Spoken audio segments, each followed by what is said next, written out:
Une phobie, on peut dire que c'est une peur excessive qui va surtout avoir un impact dans le quotidien du sujet qui souffre des phobies, qui va le pousser en fonction de l'intensité de la souffrance phobique à éviter la source des peurs.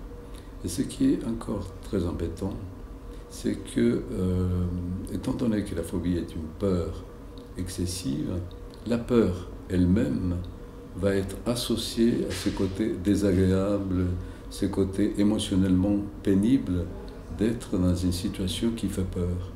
Et pourquoi c'est un problème?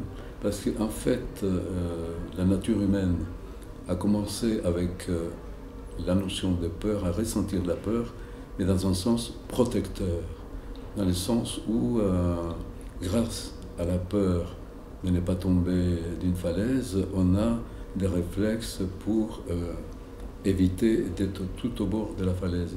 Et même les enfants tout jeunes évitent, avec parfois de la réalité virtuelle, évitent des fausses falaises. Donc on voit que la peur joue un rôle très important et ça se perd avec la notion de phobie qui, elle, pousse à ressentir une très forte émotion, en général c'est l'angoisse, et qui va priver les sujets d'un répertoire comportemental pour faire face à la situation. Donc à force d'éviter, par exemple, les sujets qui a une phobie des guêpes, une phobie des insectes qui pourraient être dangereux pour eux, vont se priver d'un ensemble de choses, car le geste éloigner une guêpe avec une main, une revue, un journal, ne fait plus du tout partie de leur répertoire. Donc ça bloque l'apprentissage de beaucoup de comportements simples qui nous facilitent la vie et qui nous permettent de nous épanouir dans le quotidien. En psychothérapie, ce qu'on rencontre beaucoup, ce sont les phobies sociales, la peur de l'autre, mais aussi les phobies simples.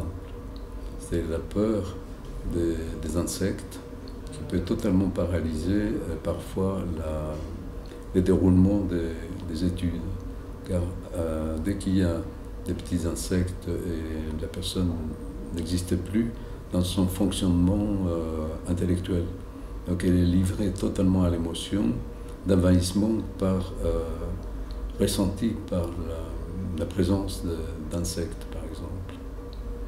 Puis sinon, il y a la peur de la peur, qui est, j'ai connu ce que c'est la peur parce que j'ai eu une presque noyade, je ne vais plus du tout revivre la même chose, et la personne commence à s'auto-observer pour ne pas se trouver dans des situations qui pourraient lui rappeler ce ressenti. Donc, elle se surveille, et là on trouve encore la notion d'excès, avec un excès tel qu'elle va focaliser sur ses sensations. Donc, on trouve la phobie, la peur de la peur se transforme en phobie des sensations corporelles.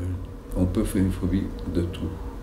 Si ces caractères excessifs, on le retient comme un critère important dans la définition des phobies.